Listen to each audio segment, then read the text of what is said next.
When we started doing these rankings and engaging our research team globally, it was thought of to be a North American initiative. It's Newsweek, it's a North American initiative. But this year was the first year that we covered 500 global companies as part of the ranking. And so really it was very much a global initiative.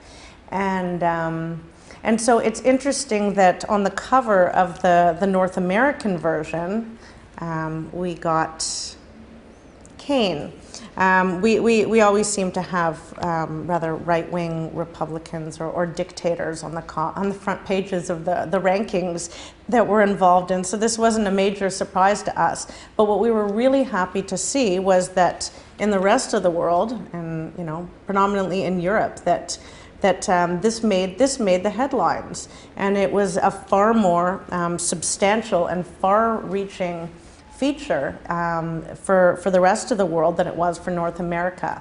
And that really spoke to an article that I worked on as part of the feature that was looking at the difference within the rankings of where the European companies ranked relative to their North American peers. When we looked at the top 50 North American companies, I believe it was less than a third of the U.S. companies were even listed in there.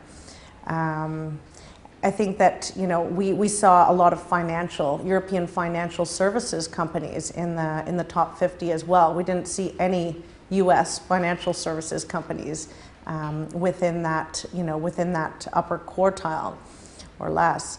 So I think we did start seeing some interesting trends. I mean, we still saw IBM, which came in number 1 for the U.S. ranking.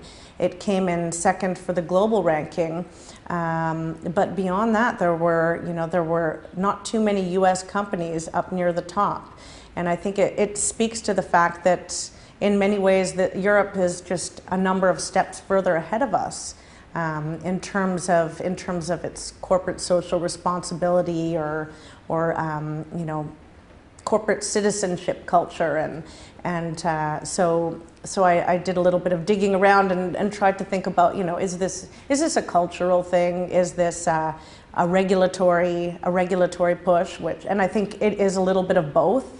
When we consider it, and then so I think when these two separate editions came out and we discovered that it was actually the European version that made the cover story, it really closed the loop on where we saw this whole dialogue and this whole trend going.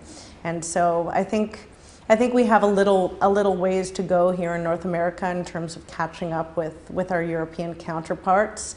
But I think that the good news story is that we are on that way, and if anything, it's the companies that are pushing this forward more so than even in a regulatory environment that really isn't very favorable towards climate change initiatives and other environmental regulations.